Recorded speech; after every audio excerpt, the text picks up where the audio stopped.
چابی نہیں ہے اس تالے کی، اب تالا بظاہر کھلنے کے سبب بھی نہیں ہے، لیکن یوسف علیہ السلام نے دیکھا، اے یوسف بن یعقوب، جتنی طاقت رب نے تجھے دی ہے اتنی تو کر، باقی تیرے اللہ کے ہاتھ میں ہے۔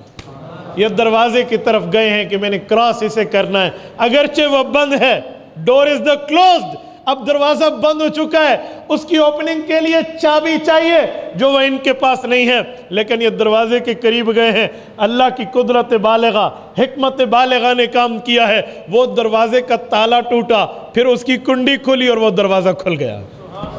دیکھو جتنی طاقت تھی اتنا چلے ہیں نا، پھر ایک دروازہ، پھر دوسرا، یوں 7 دروازے کراس کر کے حضرت یوسف باہر آئے ہیں۔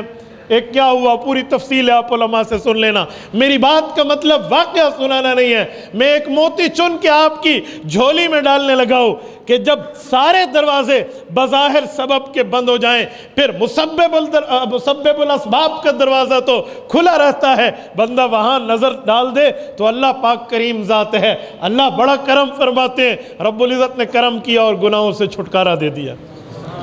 آج ہم اللہ کے چنے ہوئے ہیں، ہم اللہ کے اس احسان کا بدلہ نہیں دے سکتے، چنیدگی خداوندی کا بدلہ ہمارے بس طاقت میں نہیں ہے، لیکن جو اللہ کے محبین ہیں ہم اس راستے پہ چل کے اپنی طاقت تو صرف کر سکتے ہیں، اپنی محنت تو کر سکتے ہیں، بھئی جتنا ہے اتنا کرو۔ سنیے، شیطان سے اتنا ہی بچیے جتنا آپ کو اپنی زندگی سے پیار ہے۔ اللہ نہ کرے کوئی بندہ دریا میں غرق ہو رہا ہو، وہ ڈوب رہا ہو، جب ڈوبتا ہے تو کوئی آسانی سے جان کو دریا کے حوالے نہیں کر دیتا، ہاں جی میں ڈوب رہا ہوں، تیراکی اور سوئمنگ سے تو میں واقف ہی نہیں ہوں، چلو ڈوب رہا ہوں، نہیں، وہ ہاتھ پاؤں مارتا ہے۔ اور ہماری اردو میں ایک مقولہ ہے، ڈوبتے کو تنکے کا سہارا، کہتے نہیں کہتے؟ کیا مطلب؟ ڈوبتے کو تنکے نے نہیں بچانا، اس کے لیے کوئی ٹیوب تو نہیں ہے جس پر تیر کے آ جائے، کوئی لکڑی تو نہیں ہے، کوئی تختہ تو نہیں ہے جس پر لیٹ کے کسی جزیرے یا کسی کنارے یا کسی انڈس پر لگ جائے اور اس کی جو ہے نا راہ نجات بن جائے، جی نہیں، اس کے پاس تنکا ہے۔ تنکا کیا بچائے گا؟ کہا ڈوبتے کو تنکے کا بہانہ، تنکے کا کچھ چاہیے، ڈوبتے کو تنکے کا سہارا۔ تو کیا پتہ چلا، ایسے بندہ اپنی زندگی تنکے سے بھی بچتی ہو تو بندہ بچانے کا چانس ضائع نہیں کرتا، وہ اس کا رسک بھی لے لیتا ہے۔ ایسے گناہوں سے بچیں، رب کی نافرمانی سے بچیں، رسول اللہ کی ناراضگی سے بچیں، شریعت کو توڑنے سے بچیں، چاہے ہمارے پاس تنکے جتنی طاقت کیوں نہ ہو، ہم اللہ رب العزت کی رضا کے لیے تو چلیں گے۔ اچھا، اللہ نے ہمیں چنا، رسول اللہ کی امت میں رکھ دیا، اور جب ہم حضور پاک علیہ السلام کی امت میں آ گئے ہیں، اللہ کے رسول صلی اللہ علیہ وسلم نے اس امت کو قبول فرمایا ہے، اور کل قیامت میں ہم رسول اقدس صلی اللہ علیہ وآلہ وسلم کے ساتھ کھڑے ہوں گے۔ یہ کوئی کم شرف نہیں ہے، یہ اتنا بڑا شرف عزت ہے جس کے لیے وقت کے نبیوں نے اللہ کے سامنے ہاتھ اٹھائے تھے۔ یہ قیامت میں، بلکہ قیامت سے پہلے جب دجال آئے گا، دجال کے مقابلے میں اللہ کس نبی کو آسمان سے زمین پر اتاریں گے؟ بولیے بولیے، کس نبی کو؟ سیدنا عیسیٰ بن مریم علیہ السلام اتر کے تشریف لائیں گے، اور یہاں پر آ کر وہ دجال کا مقابلہ کریں گے۔ حضرت عیسیٰ کیوں آئیں گے؟ انہوں نے دعا مانگی تھی نا، اللہ مجھے آخری پیغمبر کی امت میں سے کر دے۔ حضرت عیسیٰ علیہ السلام کو حضور پاک سے بڑا تعلق ہے، بڑا قرب ہے، بڑے واسطے ہیں۔ میں اس کی ایک وجہ دیتا ہوں۔ حضرت عیسیٰ کی بعثت میں ایک مقصد حضور پاک کی آمد کا اعلان بھی تھا، یأتی من بعد اسمہ احمد ومبشرا یأتی من بعد اسمہ احمد، وہ خوشخبری اور مجدہ سنانے آئے تھے، میرے بعد آخری پیغمبر صلی اللہ علیہ وسلم تشریف لا رہے ہیں۔ مورخ اسلام علامہ ضیاء الرحمن فاروقی شہید رحمۃ اللہ علیہ کے الفاظ میں ذکر کروں، وہ فرمایا کرتے تھے، رب نے اس کو اتنی جلدی سے حضرت عیسیٰ علیہ السلام کو حضور کے اعلان نبوت کے لیے بھیجا کہ ان کے والد کا انتظار نہیں کیا، اور جب ان نے اعلان کر دیا رب نے اتنی جلدی اٹھایا کہ ان کی موت کا انتظار نہیں کیا۔ حضرت عیسیٰ علیہ السلام کو حضور سے واسطہ قرب اور تعلق تھا نا، کوئی ریلیشن شپ ہے، ان کی دعا قبول ہوئی، یہ امت محمدیہ میں آئیں گے۔ اچھا، لگے ہاتھوں میں بات آئی ہے تو میں اس پر ایک جملہ کہتا جاؤں۔ کلمات طیبات میں قاسم العلوم والخیرات، بانی دارالعلوم دیوبند، حجت الاسلام والمسلمین، حضرت امام مولانا محمد قاسم نانوتوی، اللہ اس کی قبر پہ کروڑوں اربوں رحمتیں نازل فرمائے، ان کے عظیم پوتے دارالعلوم دیوبند کے نصف صدی تک رہنے والے محتمم قاری محمد طیب قاسمی ایک عجیب جملہ ارشاد فرماتے ہیں، فرمایا حضرت عیسیٰ علیہ السلام کو قرآن میں اللہ نے وہی نام دیا ہے جو سرکار دو عالم کو قرآن کریم میں مقام دیا ہے۔ جو میں نے خطبے میں آیت پڑھی ہے، یہ سورۃ انبیاء ہے، سورۃ انبیاء آیت نمبر 107، سورۃ نمبر 21 آیت نمبر 107، وَمَا أَرْسَلْنَاكَ إِلَّا رَحْمَةً لِّلْعَالَمِينَ۔ حضور پاک کو رب نے رحمت فرمایا۔ آپ اٹھائیے سورۃ نمبر 19 کا دوسرا رکوع، پارہ نمبر 16، سورۃ مریم کا۔ حضرت مریم علیہ السلام جب موجود تھی اور حضرت جبرائیل ان کے پاس آئے اور پھونک ماری جس سے اللہ نے ان کو بچہ عطا فرمایا، تو اس وقت ان نے کہا تھا میں شادی شدہ بھی نہیں ہوں، بدکار بھی نہیں ہوں، مجھے تو بچے کی خوشخبری سنانے آیا ہے، یہ بچہ کیسے ہوگا؟ انہوں نے فرمایا قال کذالک، ایسے ہی ہوگا، قال ربک هو علی ہین۔ اللہ فرماتے ہیں جبرائیل جا تو صرف ایک پھونک مار کے آپ جب بچہ بنے گا وَلِنَجْعَلَهُ آیَةً لِلنَّاسِ وَرَحْمَةً مِنَّا، ہم اس بچے کو لوگوں کے لیے نشانی اور اپنی رحمت بنائیں گے۔ حضرت قاری صاحب فرماتے ہیں کہ اللہ نے حضور پاک کو بھی قرآن میں رحمت فرمایا، حضرت عیسیٰ کو بھی رحمت فرمایا۔ رحمت میں مماثلت اور مشارکت ہے، دونوں میں ایک ایک چیز مشترک تھی۔ ان میں کون سی چیزیں مشترک؟ وہ رب کی حکمت بالغہ کے علم میں ہے، لیکن بظاہر پتہ چلا رحمت للعالمین کی امت میں رحمت نبی کو قبول کیا گیا ہے۔ وہ آخر میں تشریف لائیں گے، اور ایک جملہ میں مزید بھی کہتا ہوں، حضرت عیسیٰ علیہ السلام آئیں گے، دجال سے مقابلہ کریں گے۔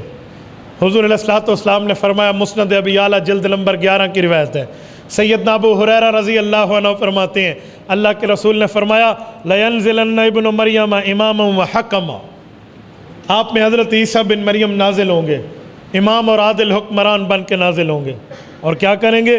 وَلَيَقْتُلَنَّ الْخِنْزِيرَ، یہودیت ختم ہو جائے گی، وَلَيَكْسِرَنَّ الصَّلِيبَ، عیسائیت کو توڑ کے رکھ دیں گے، وَلَا يُعْرَضَنَّ عَلَيْهِ الْمَالُ فَلَا يَقْبَلَنَّهُ، لوگ مال پیش کریں گے تو مال کی فراوانی ہوگی، قبول نہیں کیا جائے گا۔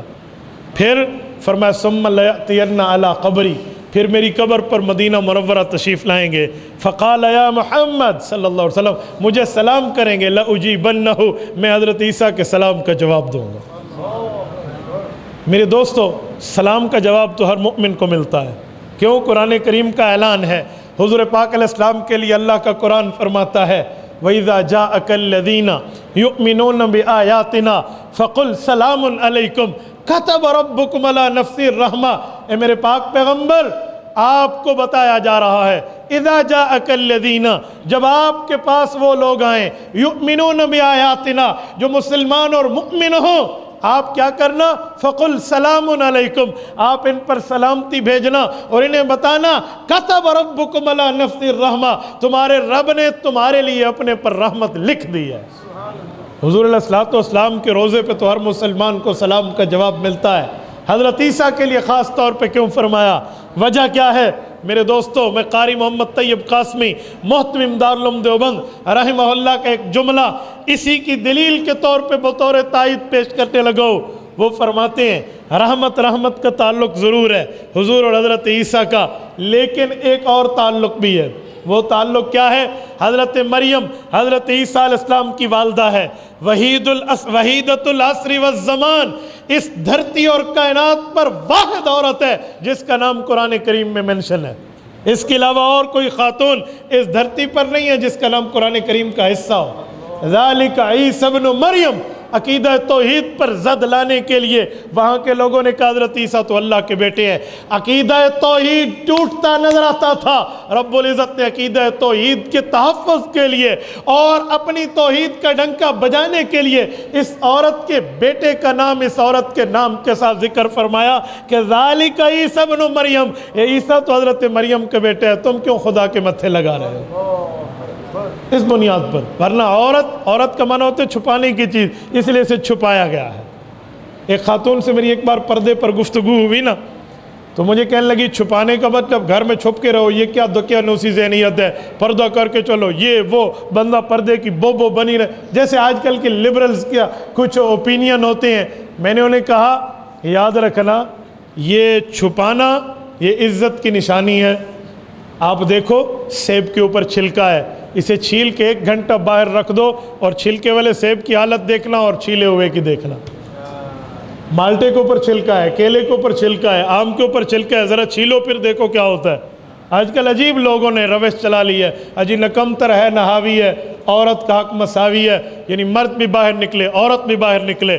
میں اس بات کو سمجھانے کے لیے ایک جملہ کہتا ہوں. حکیم الامت مولانا اشرف علی تھانوی رحمۃ اللہ علیہ فرماتے ہیں جب واسطہ علماء سے ہو پھر دلیل دو، واسطہ عوام سے ہو پھر مثال دو. میں اس لیے مثال پیش کر رہا ہوں.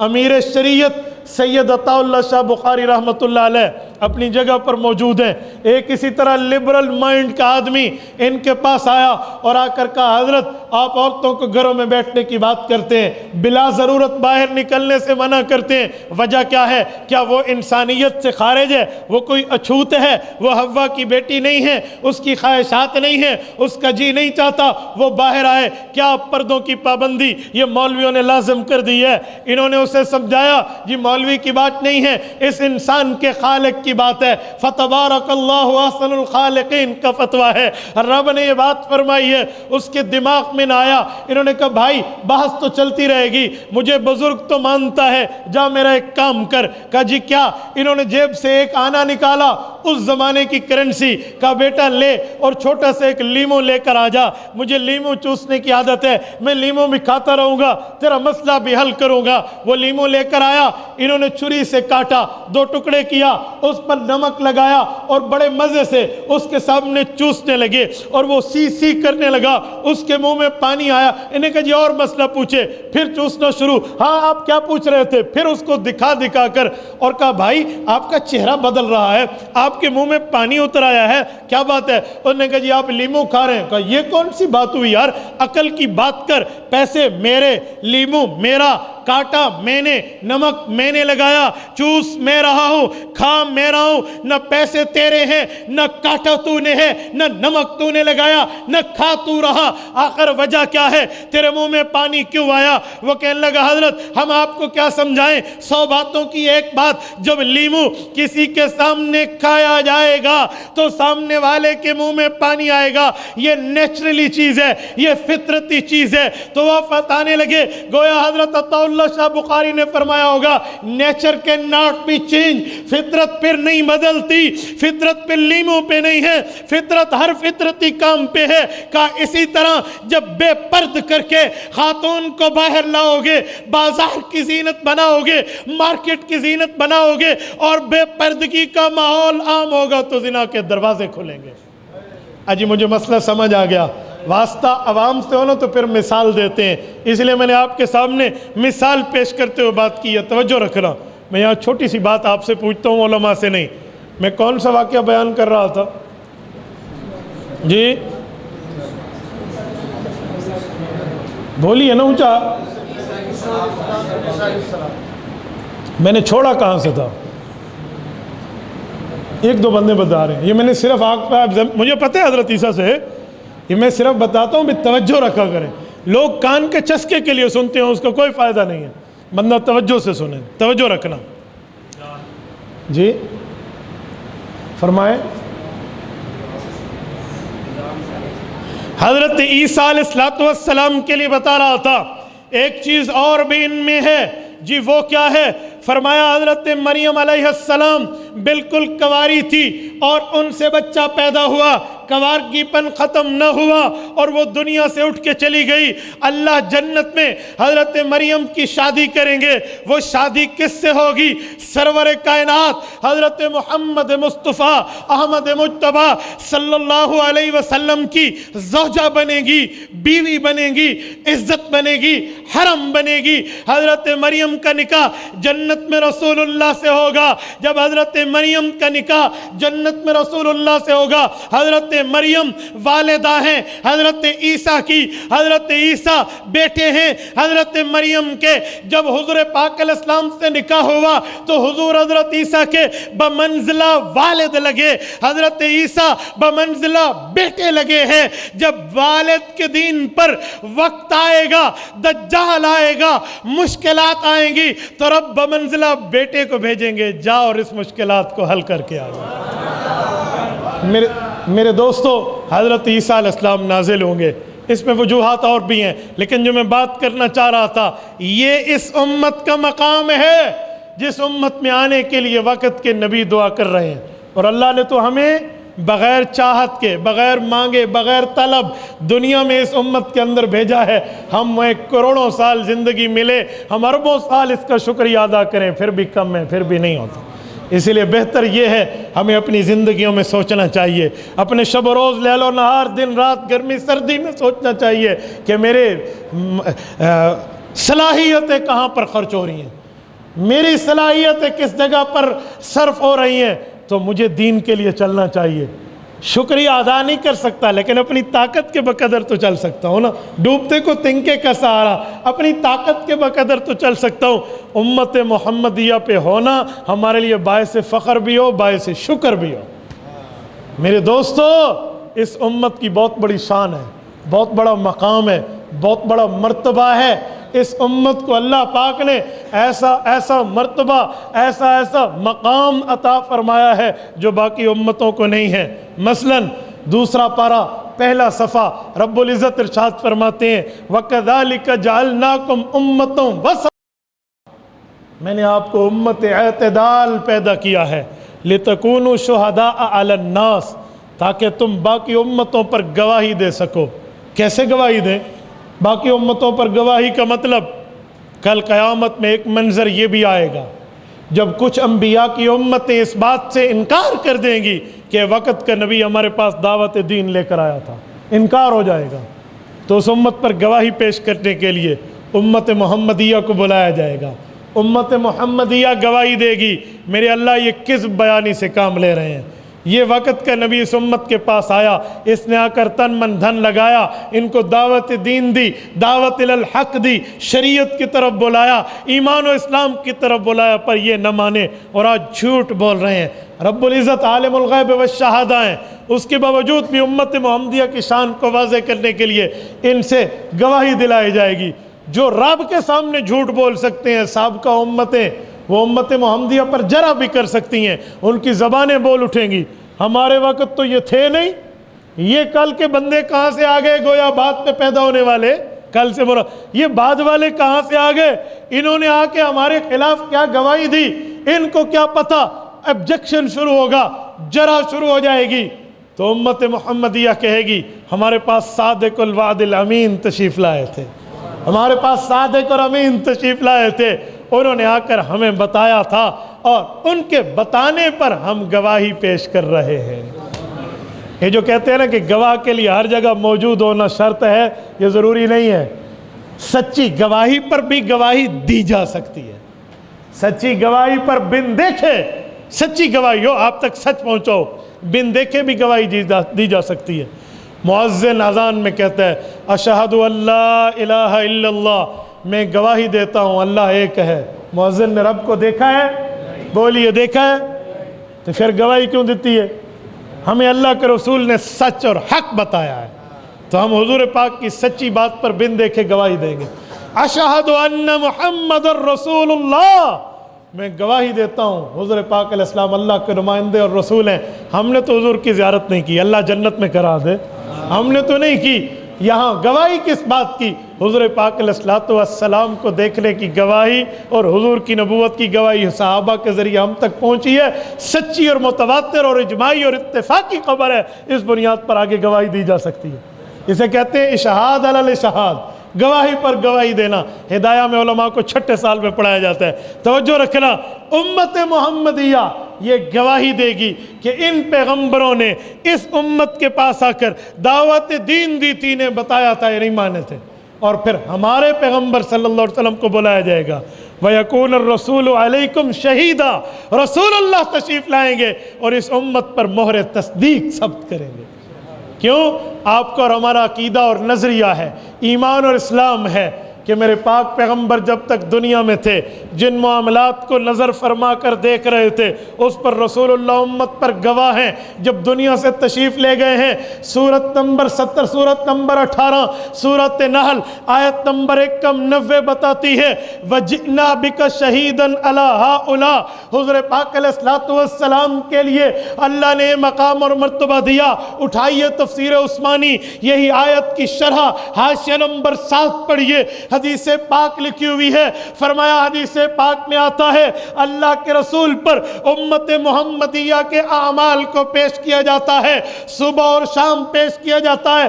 اللہ کے رسول فرماتے ہیں فما رأیت من خیر، اگر میں اچھے عمل دیکھتا ہوں حمدت اللہ علیہ، میں اللہ کی حمد اور ثنا بیان کرتا ہوں، میرے اللہ تیرا تو تعریف کے قابل ہے جس نے ایسے امتی مجھے دیے جو نیک اعمال کر رہے ہیں۔ وما رأیت من شر، اگر برے اعمال میرے اوپر امت کے پیش ہوتے ہیں استغفرت اللہ لکم، میں اللہ سے نالائقوں کے لیے استغفار اور معافی کی درخواست کرتا ہوں۔ تو میرے پاک پیغمبر پر عرض اعمال ہو رہا ہے، آپ کا ایمان اور عقیدہ ہے یا نہیں ہے؟ حضور پاک کی قبر میں رسول اللہ پر اعمال پیش ہوتے ہیں یا نہیں ہوتے؟ حضور کی قبر پہ سلام پڑھیں تو آقا انعامدار خود سنتے ہیں، ادھر سے پڑھیں تو فرشتے لے جاتے ہیں۔ جس کا عقیدہ ہے ذرا وہ ہاتھ کھڑا کرے، جزاک اللہ۔ یہ میں نے ہاتھ اس لیے کھڑے کرائے ہیں کہ جلسوں میں مسلمانوں کے ساتھ مہمان بھی آتے ہیں، تو اس لیے مہمان نہ اٹھائیں، مسلمان ہاتھ اٹھائیں تاکہ بات واضح ہو۔ میرے دوستو، رسول اللہ پر امت کے اعمال پیش ہو رہے ہیں تو گواہی تو بنتی ہے، اور دینے والے پہنچانے والے، وہاں گواہی پہنچانے والے کون ہیں؟ ان میں غلطی نہیں ہے۔ 28ویں پارے کا آخری صفحہ سورۃ التحریم رکوع نمبر 2، رب کائنات فرماتے ہیں لا یعصون اللہ ما امرہم ویفعلون ما یؤمرون۔ فرشتے وہ ہیں جو اللہ کی نافرمانی نہیں کرتے، وہ کر گزرتے ہیں جو رب انہیں حکم دیتے ہیں۔ ان کے ہاں گناہ نہیں ہے، نافرمانی نہیں ہے، وہ ملائکۃ اللہ ہیں، ان کے ہاں کوئی غلطی نہیں ہے۔ تو اس گواہی کی بنیاد پہ بھی گواہی دی جا سکتی ہے۔ تو یہ امت محمدیہ کا مقام، مرتبہ، حیثیت اور ویلیو ہے، اتنا رتبہ رب نے دیا ہے۔ حضور پاک کے روزے پہ روزانہ کی بنیاد پہ اعمال پیش ہو رہے ہیں۔ میں دعا کرتا ہوں اللہ ہم سب دوستوں کو حضور کے روزے پہ لے جائے، اور اللہ آپ کی برکت سے مجھے بھی لے جائے۔ میں سمجھانے کے لیے ایک بات کہتا ہوں، توجہ رکھنا۔ جس مسجد میں ہم بیٹھے ہیں نا، اس مسجد کا نام حضرت مولانا احمد علی لاہوری رحمۃ اللہ علیہ کے اس میں گرامی سے منسوب ہے۔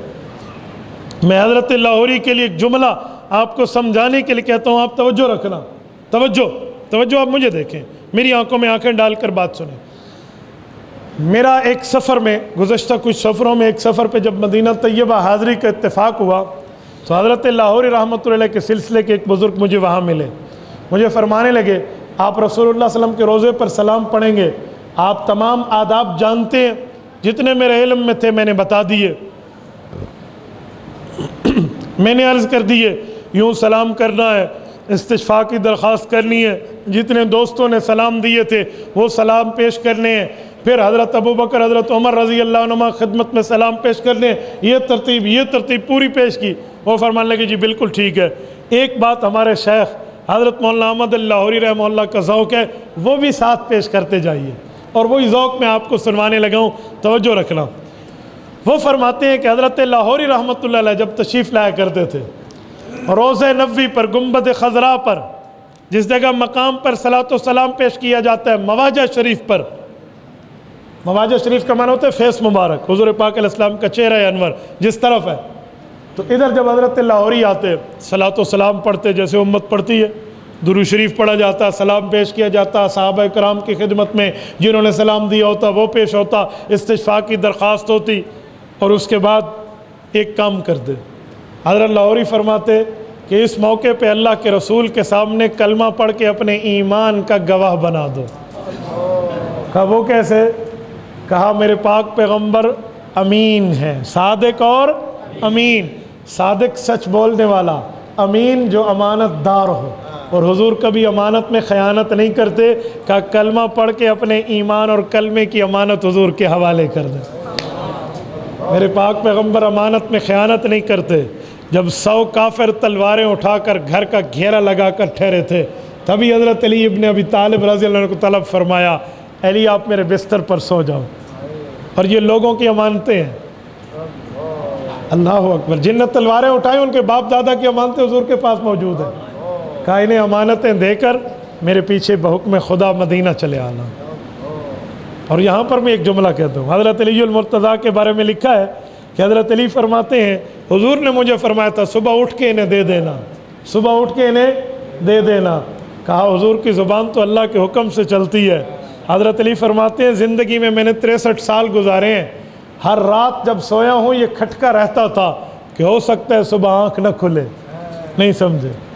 ہو سکتا ہے صبح آنکھ نہ کھلے۔ کہا جس رات اللہ کے رسول نے فرمایا علی صبح اٹھ کر امانتیں پیش کرنا، کہا مجھے چڑھتے سورج سے زیادہ یقین تھا علی تو صبح جاگے گا۔ حضور علیہ السلام نے امانتیں ایسے رکھی ہوئی تھی تو حضرت لاہوری فرماتے ایک بار کلمہ پڑھ لیتے، اشہد اللہ الہ الا اللہ، اللہ کی توحید کی گواہی، اور آگے واشہد ان محمد رسول اللہ۔ حضور کا نام اس لیے نہ لیتے کہ جب بڑا سامنے ہو تو نام نہیں لیا جاتا، وہ کہتے واشہد انک رسول اللہ، میں گواہی دیتا ہوں آپ اللہ کے رسول ہیں۔ ان لفظوں سے کلمہ پڑھتے اور حضور پاک کے حوالے کر دیتے کہ یا رسول اللہ آپ کے ایک ادنا امتی کی امانت آپ کے پاس ہے، کل قیامت میں میرے اللہ مجھ سے ایمان کی گواہی پوچھے تو آپ یہی امانت پیش فرما دیں۔ اور کسی چیز کی گواہی کے لیے علماء بیٹھے ہیں، کم از کم 2 بندوں کی گواہی شرط ہے نا، کسی معاملے پر کم از کم 2 گواہ، اور یہ گواہی کا نصاب بھی اسی روزہ رسول میں پورا ہے۔ نہیں سمجھے؟ نہیں سمجھے؟ اسی روزہ رسول میں پورا ہے۔ اللہ اکبر، یار قربان جائیں ان شخصیات پہ۔ حضرت ابو بکر رضی اللہ تعالیٰ عنہ، حضرت عمر رضی اللہ تعالیٰ عنہ، روزہ رسول میں 7 قبریں ہیں۔ کہ گواہی کے لیے نصاب بھی گواہی کا پورا ہے، ان کی گواہی بھی ساتھ کہہ دینا، کل قیامت میں جس بندے کے ایمان کی گواہی حضور پاک کے ہاتھوں سے آئے، 7 مہر تصدیق و تائید شیخین کی آئے، اسے جنت جانے سے کوئی نہیں روک سکتا۔ میرے دوستو، حضرت لاہوری رحمہ اللہ کی بات تھی نا، اللہ ان کی قبروں پہ کروڑوں اربوں رحمتیں نازل فرمائے، تو اسی وجہ سے میں نے بات عرض کر دی۔ میری بات کا مطلب ہم حضور پاک کی امت میں سے ہیں، یہی شان اور مقام اور مرتبہ حیثیت اور ویلیو لے کر آئے ہیں، یہ عام نہیں ہے، یہ اہم ہے۔ عام نہیں ہے، یہ اہم ہے، اور اہم چیز کو اہم طرح سنبھالا جاتا ہے، اہم چیز کی حفاظت اہم طرح کی جاتی ہے۔ میرے دوستو، آنکھیں باہر ہیں، ناک باہر ہے، کان ہاتھ باہر ہیں، لیکن دل اندر چھپا ہوا ہے، ایمان اہم ہے، اس پر پردہ لگا ہوا ہے، بالکل سیونگ پوائنٹ پہ موجود ہے جہاں کسی کی بات نظر بھی نہیں پہنچ سکتی۔ تو جو اہم چیز ہوتی ہے اسے سنبھالا جاتا ہے۔ امت محمدیہ میں امتی ہونا یہ ایک اہم رتبہ ہے، اہم میڈل ہے، اہم مرتبہ ہے، اس کی حفاظت بھی کرنا سیکھیں۔ اور ہوا سماکم المسلمین، جب اللہ نے ہمیں فرمایا ہوا اجتباکم، میں نے تمہیں چنا ہے، ساتھ فرمایا تمہارا نام مسلمان رکھا ہے۔ اور مومن مسلمان تب بنتا ہے جب اپنے دل والے ایمان کو جسم پر ظاہراً نافذ کر دے۔ واضح نظر تو آئے۔ میں ایک بات کہتا ہوں، ناراض نہ ہونا، لوگ سنت رسول کے خلاف چہرہ بناتے ہیں، میں کسی پر اعتراض نہیں کر رہا اور نہ کسی کا دل دکھا رہا ہوں، صرف ایک سمجھانے کے لیے بات کرتا ہوں۔ میرے بھائیوں، یہ واحد قبر میں ایمان کی نشانی ہمارے ساتھ ہوگی۔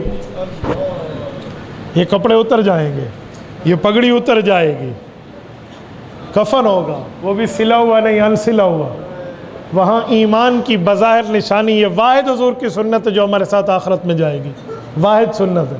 ہمیں اپنا چہرہ رسول اللہ کے چہرے کی طرف بنانا چاہیے۔ یاد رکھو، دنیا میں جس شخصیت کے لیے انگلیاں کٹی ہیں نا، وہ ایک ہی یوسف ہے، وہ ایک ہی یوسف ہے، اور وہ داڑھی والا تھا۔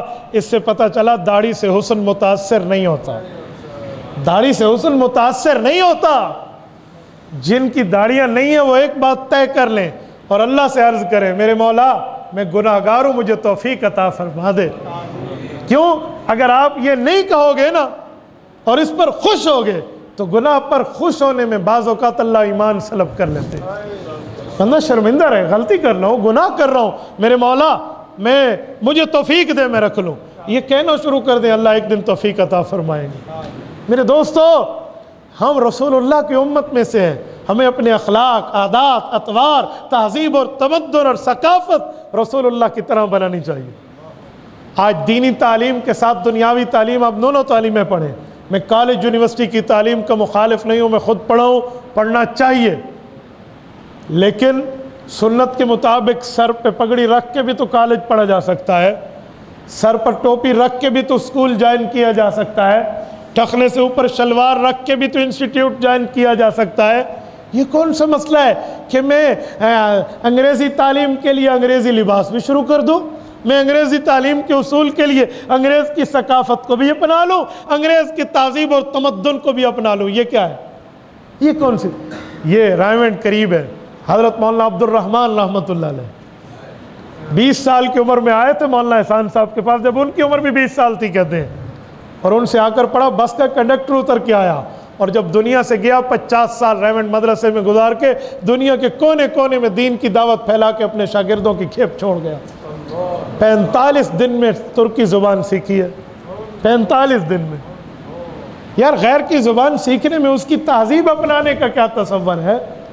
انگلش سیکھے، اس بنیاد پہ سیکھے ہم انگریزوں کو دعوت دین دیں گے، ہم شریعت پہ لگے ہوئے الزامات کو دھوئیں گے، ہم سمجھائیں گے دین، اوریجنلٹی دین کی کیا ہے، حقیقت کیا ہے، اور جو ہے نا کیا کہتے ہیں غلط کاری کیا ہے۔ آپ سیکھیں، کون منع کرتا ہے کالج اور یونیورسٹی جوائن کرنے سے، لیکن اپنی تہذیب، اپنا تمدن اور ثقافت اور اپنی بود و باش اور اپنا اٹھنا بیٹھنا ہمیں حضور پاک علیہ السلام کی طرح بنانا چاہیے۔ ہماری زندگی میں یوں بدلاؤ ہونا چاہیے۔ کیوں؟ ہوا سماکم المسلمین، رب نے امت میں چنے ہوئے کہہ کر ہمیں اس بات کی طرف اشارہ کر کے کہہ دیا تمہارا ظاہر ایمان کے مطابق ہو۔ ایک خاتون سے میں نے ایک بار پردے کی بات کیا، میں ایک آفس میں تھے، وہ بڑے افسر تھیں اور کسی پوسٹ پہ تھیں، مجھے کہنے لگی مولوی صاحب پردہ دل میں نہیں ہوتا؟ یہ عجیب شیطان نے پٹی پڑھا دی ہے، جی پردہ دل میں نہیں ہوتا۔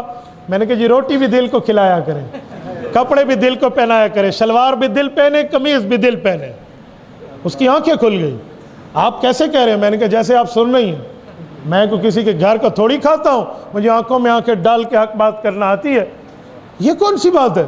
اللہ فرماتے ہیں پردہ دل کا نہیں ہے، پردہ پورے جسم اور حساب کتاب ساری بیان کیا اللہ نے پردہ کس کا ہے، اور آپ نے پردے کو دل کا بنایا تو روٹی بھی دل کی ہے، پانی بھی دل کا ہے، لباس بھی دل کا ہے۔ یہاں ہمیں سمجھ نہیں آتا میری ڈریسنگ میں میرے ان جوتیوں کے ساتھ کون سا کپڑا اور اس ڈریس کے ساتھ میرا کون سا دوپٹہ، یہاں تو میں نے کہا آپ سلیکشن کرتی ہیں، اور دین کے معاملے میں پردہ دل کا ہوتا ہے۔ یہ کیا شیطان نے پٹی پڑھا دی ہمیں؟ میرے دوستو یہ یاد رکھنا، ہمیں اپنے ظاہر پر بھی ایمان نافذ کرنا پڑے گا۔ پاکستانی فوجی اور ہندوستانی فوجی ٹھہر جائیں، شکل تو تقریباً ہم بر صغیر والوں کی ایک دوسرے سے ملتی ہے، کیسے پہچانو گے یہ اس ملک کا ہے اور یہ اس ملک کا ہے؟ ورزی سے نا۔ تو اس کا معنی ہمیں بھی اپنی وردی اسلامی بنانی چاہیے، ہمیں اپنی شکل، اپنے معاملات، اپنے جسم پر اسلام نافذ کرنا چاہیے۔ اور یہ بات یاد رکھیں، جب ہم دین کے راستے پہ چلیں گے تو مشکلات آئیں گی۔ قرآن کہتا ہے وَتَوَاصَوْا بِالْحَقِّ، جب دین کی دعوت دو تو وَتَوَاصَوْا بِالصَّبْرِ، پھر صبر کی دعوت دو۔ کیا مطلب؟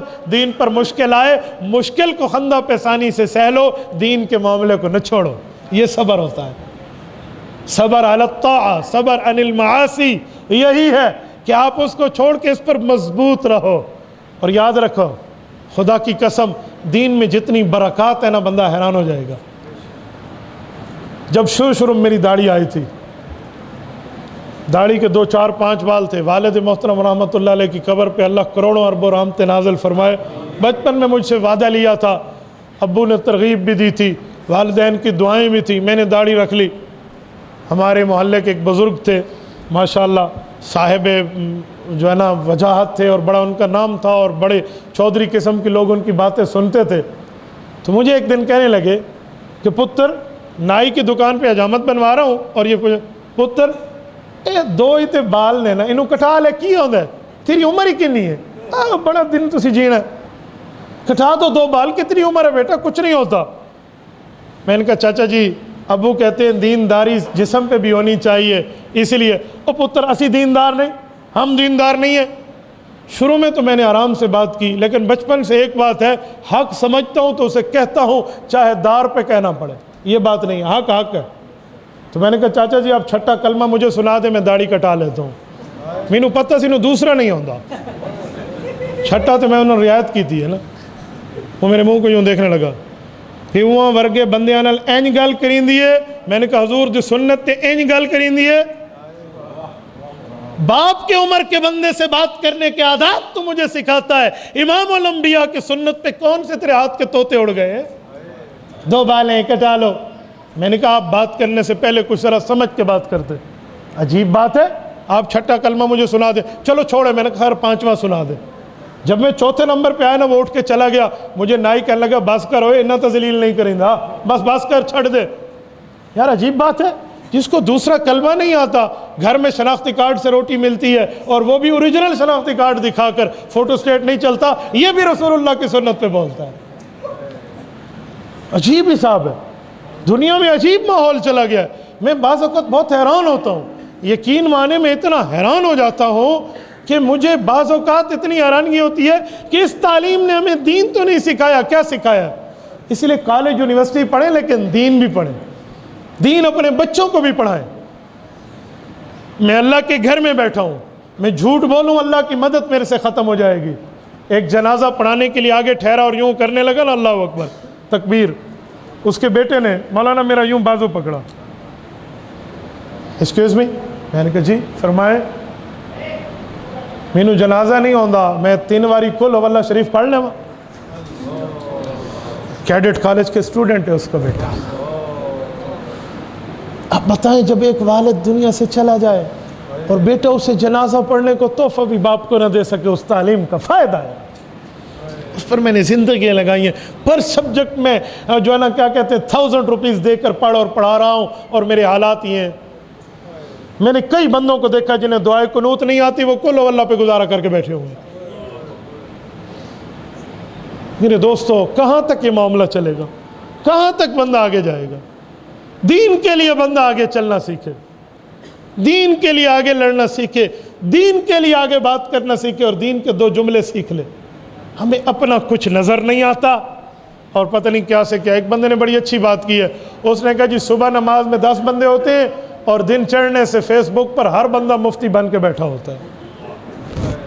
ہر بندہ آج مفتی بن کے بیٹھا ہوا ہے، دین کے مسئلے بتا رہے ہیں، اور ہم صرف مفتی نہیں ہیں، لوگ ڈاکٹر بھی ہیں۔ کوئی کہے گا نا میرے پیٹ میں درد ہے، جی فلاں گولی کھا لو، اسے نہیں پتہ یہ کڈنی پیشنٹ ہے، اس کا سائیڈ ایفیکٹ بھی ہوتا ہے۔ کوئی اور تکلیف بھی ہوتی ہے، اسے نہیں پتہ، وہ کہتا ہے جی کر لو، جی میں ان کے تو ہو جاتی ہے نماز، ہو جاتی ہے، اللہ بڑا غفور رحیم۔ ہر بندہ مفتی بھی ہے، ہر بندہ ڈاکٹر بھی ہے۔ کتنا اچھا ہمارا ملک ہے، بغیر ڈگری کے بندے نے عہدہ حاصل کر لیا۔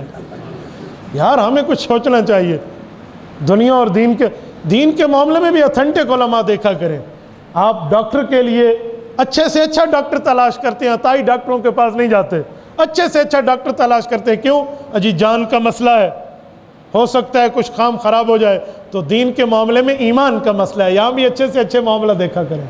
میرے دوستو میری بات کرنے کا مطلب هو اجتباکم، ہم اللہ کے چنے ہوئے ہیں، امت محمدیہ میں ہیں۔ ہماری اس امت کی بہت بڑی شان، مقام، مرتبہ ہے۔ ہمیں اپنے مرتبے کے مطابق اپنی بود و باش بنانی چاہیے، ہمیں اپنے مرتبے کے مطابق اپنا اسٹیٹس رکھنا چاہیے، اپنی حیثیت رکھنی چاہیے، ویسے ہی چلنا چاہیے۔ اور ایک جملہ میں مزید کہتا ہوں، یہ آج تقریباً ہر چھوٹے بڑے کے موبائل میں موجود، چھوٹے بڑے کے جیب میں موبائل موجود ہے۔ اس موبائل کا اچھا استعمال کرنا سیکھیں اور اچھا استعمال آگے سمجھائیں، اپنے لیے بھی اپنے بچوں کے لیے بھی۔ ایسا نہ ہو کہ یہ موبائل ہماری نیکیوں کو برباد کر جائے۔ سنو میں حدیث پاک سنانے لگا ہوں، رسول اللہ صلی اللہ علیہ وسلم کی حدیث ہے، حضرت ثوبان رضی اللہ عنہ کی روایت ہے ابو داؤد شریف میں۔ اللہ کے رسول فرماتے ہیں کل قیامت میں ایک شخص آئے گا، اپنے ساتھ نیکیوں کے ڈھیر لائے گا اور تہامہ پہاڑ جتنی نیکیاں لے کر آئے گا، اور وہ جب اللہ کی دربار میں آئے گا رب العزت اس بندے کی نیکیوں کو یوں پھونک سے اڑا دیں گے، وہ اڑ جائیں گی۔ وہ حیران ہوگا میری اتنی زندگی کی نیکیاں ختم ہو گئیں۔ بھائی گناہ کیا تھا؟ بتایا جائے گا اس کے پاس نیکیاں تو تھیں، یہ مجمع میں نیک بنتا تھا، لوگوں کے سامنے بہت اچھا تھا، جب تنہائی میں جاتا تھا تو رب کو ناراضگی کے کام کرتا تھا، رب کو ناراض کرنے والے کام سر انجام دیتا تھا۔ یہ موبائل اس پر بہت بڑا گواہ ہے۔ اپنی سرچنگ کو دیکھ لیں، میں کسی پر الزام عائد نہیں کرتا، اپنی سرچ لسٹ کو ہم دیکھ لیں، ہم کیا سرچ کرتے ہیں تنہائیوں میں، میرے دوستو فیصلہ ہو جائے گا۔ اس موبائل کا استعمال ٹھیک کرنا سیکھیں۔ اپنی اولاد کو دیا ہے تو ان پر نظر نگرانی ضرور رکھیں۔ اس کا یہ مطلب نہیں ہے آپ کی اولاد کی بری ہے، لیکن بچے ہیں، شیطان ورغلا لیتا ہے، ان پر نظر چیک اینڈ بیلنس رکھیں۔ ناراض نہ ہونا، میں بھی بہن اور بیٹیاں رکھنے والا ہوں۔ جس گھر میں کسی بہن بیٹی کو کھلے عام موبائل دے دیا جائے اور اس گھر کے بڑے اس پر چیک اینڈ بیلنس نہ رکھیں، اس گھر کے دروازے کو تالا لگانا اور اس گھر کے دیواروں کو اونچا کرنے کی پھر کوئی فائدے نہیں ہوتے، پھر کوئی فائدے نہیں۔ معاشرت تباہ ہو گئی ہے ہماری۔ ہم گھر جائیں گے اس میں گھس جائیں گے، نہ بیوی کے لیے ٹائم ہے نہ بچوں کے لیے ٹائم ہے۔ میرے دوستو کوئی وقت رکھیں، ایک وقت رکھیں، اس وقت میں جو آپ نے جتنا کام سر انجام دینا دے دیں، باقی اپنی معاشرت تو رکھیں نا۔ ایک کمرے میں 10 بندے بیٹھے تھے، کہنے لگے حضرت دیکھیں اس نے فاصلے مٹا دیے ہیں۔ میں نے کہا جی آدھی بات ہے۔ وہ کیسے؟ میں نے کہا دور کے فاصلے مٹا دیے ہیں، قریب کے فاصلے بڑھا دیے ہیں۔ ایک کمرے میں ماں اور بیٹی بیٹھے ہیں، ایک کمرے میں بیٹا اور باپ بیٹھے ہیں، لیکن ان کا رابطہ ایک دوسرے سے نہیں ہے، دور دور ہے۔ اگر دور کے فاصلے گھٹائے ہیں تو قریب کے فاصلے بڑھائے بھی تو ہیں نا۔ تو میرے دوستو اس کے ساتھ ایک جملہ اور بھی کہوں، لوگ گانے سنتے بھی ہیں، شیئر بھی کرتے ہیں، بلوٹوتھ انفراریڈ میں بھی دیتے ہیں۔ یہ پوچھو گی الیوم نختم علی افواہہم، رب فرماتے ہیں قیامت میں منہ پر مہر لگے گی، مہر لگ جائے گا، یعنی بند ہو جائے گا۔ یہ بھی ختم نبوت کی دلیلوں میں ایک دلیل ہے، نختم علی افواہہم، پھر تو منہ نہیں کھلنا نا۔ الیوم نختم علی افواہہم وتکلمنا ایدیہم، ہاتھ بولے گا، وتشہد ارجلہم، پاؤں بولیں گے، بما کانوا یکسبون، اس نے کہاں زندگی خرچ کی تھی۔ با محاورہ ترجمے میں سمجھا رہا ہوں، کیا کام اس نے کیے تھے۔ ہاتھ بولیں گے، یہ دیکھیں یہ ہماری موبائل ہے، ہم یوں نے فنگر پرنٹ رکھا اور یہ آن ہو گئی، یوں کی اور یہ آف ہو گئی، یوں کی اور سرچنگ ہو گئی، وَتُكَلِّمُنَا أَيْدِيهِمْ، اور اس کے مطابق اگر کسی غلط جگہ میں چل کے گیا وَتَشْهَدُ أَرْجُلُهُمْ۔ میرے دوستو اس لیے ہمیں اس پہ سوچنا چاہیے۔ آپ نے گانا شیئر کر دیا ہے، آپ نے فلم کا لنک شیئر کر دیا ہے، دوستوں تک دے دیا ہے، اللہ نہ کرے رات کو موت آ گئی، آنکھ قبر میں کھلے گی، پاسورڈ آپ کے پاس ہے، اسے ڈیلیٹ کون کرے گا مجھے بتاؤ، اور وہ شیئر ہوتی رہے گی اور ہم قبر میں بھگتتے رہیں گے۔ کیا کہاں پہنچے ہم، کہاں پہنچے، کون سے معاملات میں ہم خود کو ڈال کے بیٹھے ہیں۔ ہم تو امت محمدیہ کے لوگ تھے، اپنے مرتبے کو تو ہم پہچان ہی نہ سکے۔ اور اس سے بھی بڑھ کے بات، بعض اوقات سرچنگ میں اہل باطل کے بیانات سنتے ہیں۔ آج کل گستاخان رسول، گستاخان صحابہ، گستاخان اولیاء کا طرز کیا ہے؟ وہ کوئی گستاخی تحریر کریں گے نبی کے بارے میں، صحابہ کے بارے میں، اور انہیں پتہ ہے لوگ آگے شیئر نہیں کریں گے، تو وہ چاہیں گے کہ گستاخی شیئر ہو لیکن کسی ٹیکٹ کے ساتھ، کسی دھوکہ بازی کے ساتھ۔ وہ کیا کرتے ہیں، مثلا القادیانی لابی گستاخی کے لفظ لکھ کر نیچے لکھیں گے لعنت بھیج کر آگے شیئر کر دیں، اور ہمارا سادہ مسلمان کہے گا جی لعنت بھیج کے آگے بھیج رہے ہیں نا۔ اور خدا کے بندے گستاخی کو پاؤں کے نیچے دبایا جاتا ہے، پھیلایا نہیں جاتا، یہ ان کی چالیں ہوتی ہیں، اور یہ بندے یوں لے کر ہم چل رہے ہوتے، پیکیج ہمارا، پیسے ہمارے، وقت ہمارا، فون سیل ہمارا، ہاتھ ہمارا، اور شیئر ہم اہل کفر کی چیزیں کر رہے ہیں۔ کیا فائدہ؟ اسی لیے اہل حق کے پیجز کو سنیں، اہل حق کی باتوں کو سنیں، اہل حق کی باتوں کو آگے پھیلائیں۔ آپ گوگل پہ رہیں، آپ فیس بک پہ رہیں، آپ یوٹیوب پہ رہیں، آپ tune.pk پہ رہیں، آپ ٹویٹر پہ رہیں، واٹس ایپ پہ رہیں، کوئی منع نہیں ہے، لیکن دین کے معاملات میں چلیں۔ یہ ہماری گفتگو براہ راست نشر ہو رہی ہے، لاکھوں بندوں تک یہ جا رہی ہے۔ آپ یوٹیوب پر لکھیں مفتی عبدالواحد قریشی، آپ کو ہمارا چینل ملے گا، آپ اس کو سبسکرائب کریں، روزانہ کے لیکچرز ملیں گے۔ یہی آپ میرا نام فیس بک پہ لکھیں، آپ کو ہمارا چینل ملے گا۔ 7.5 لاکھ سے زائد الحمدللہ ہمارے پاس فالوورز ہیں، اور 3.5-4 لاکھ کے لگ بھگ لائکس ہیں۔ ایک کلک پر 11 لاکھ آدمیوں کے پاس جاری ہوتی ہے چیز۔ تو اس میں بندہ ایک دوسرے کا معاون بنے، ایک دوسرے کا ہم پلہ بنے اور آگے شیئر کرے، ان بیانات کو آگے لے کر چلے۔ یقین مانیں جب بندہ ان چیزوں کو آگے لے کر چلتا ہے نا، خدا کی قسم پھر دینی معاملات میں تعاون کی خاطر رب کی رحمتیں بندے پر اترتی ہیں۔ تو اسی لیے اہل حق کے پیجز کو سنو، ورنہ نہ سنو۔ پھر ایک بندہ مجھے کہنے لگا آپ لوگوں کو نیٹ کی دعوت دیتے ہیں، انٹرنیٹ چلاؤ، میں نے کہا نہیں۔ کہتا ہے پھر کیوں کہتے ہیں آپ ان پیجز کو لائک کریں؟ میں نے کہا جب حضرت جی مولانا الیاس دہلوی رحمۃ اللہ علیہ نے عورتوں کی تبلیغی جماعت شروع فرمائی تو کسی نے کہا حضرت جی تسی تے عورتوں کو گھر تو باہر کٹ دیتے ہیں، آپ نے عورتوں کو گھر سے باہر نکال لیا۔ حضرت نے فرمایا جی نہیں، یہ گناہ میرے متھے نہ لگاؤ۔ الیاس دہلوی نے دیکھا ہے عورتیں گھر سے باہر نکلی ہوئی ہیں، بازار گئی ہوئی ہیں، الیاس دہلوی نے رخ بدلا ہے، بازار نہ جاؤ، اللہ والوں کے پاس آؤ۔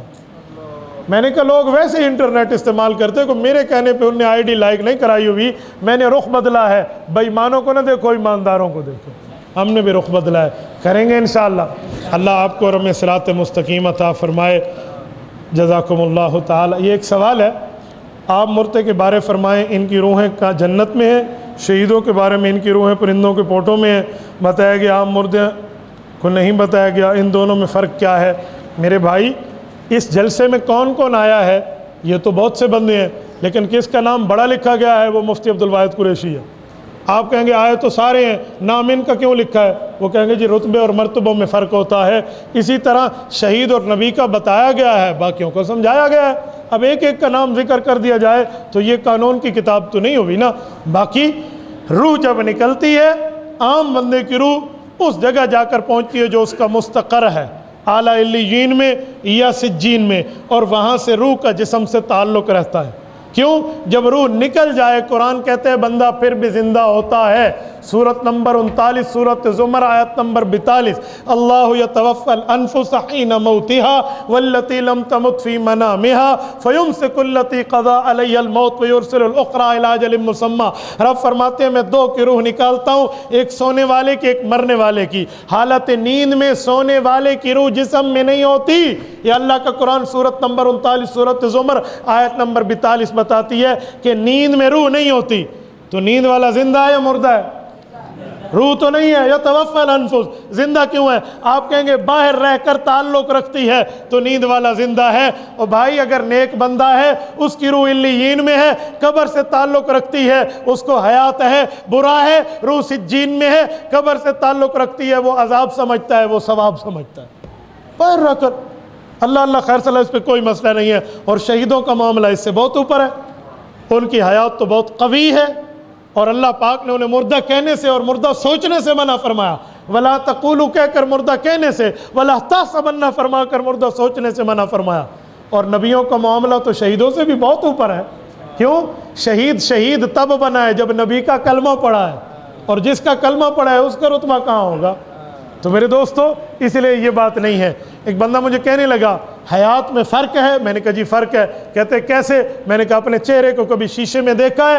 شیشے میں اپنے چہرے میں، آئینے میں اپنے چہرے کو دیکھ تو تجھے حیات کا فرق سمجھ آئے گا۔ جی وہ کیسے؟ میں نے کہا جب آپ آئینے میں گئے، اللہم حسنت خلقی، اے اللہ تو نے میرا چہرہ خوبصورت بنایا، فحسن خلقی، میرے اخلاق خوبصورت بنا دے۔ یہ آپ نے دعا پڑھی، اس کے بعد آپ نے دیکھا میری آنکھ بھی زندہ، مجھے نظر آ رہا۔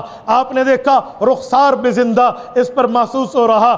داڑھی کا بال بھی زندہ، یہ بڑھ رہا۔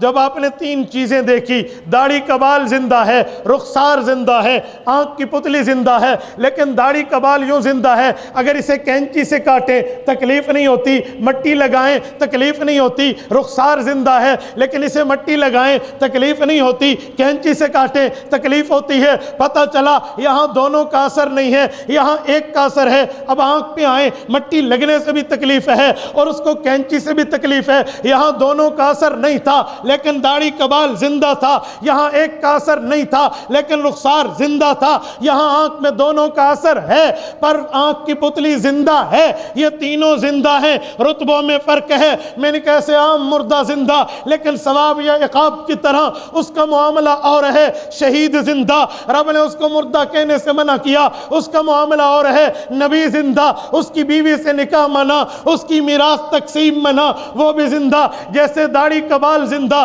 ویسے عام بندے کی حیات سمجھ لے، جیسے رخسار کی زندگی شہید کی حیات سمجھ لے، جیسے آنکھ کی پتلی نبی کی حیات سمجھ لے۔ کوئی مسئلہ نہیں ہے میرے بھائیوں، سوال آپ کرتے جائیں، جواب میں دیتا جاؤں گا، سوال بہترین تو جواب بہترین، سوال اگر آپ کا کچھ اوپر نیچے، پھر جواب کا حوصلہ رکھ کے آپ سوال تحریر کیا کریں۔ اقول قولی ھذا واستغفر اللہ وآخر دعوانا ان الحمد للہ رب العالمین۔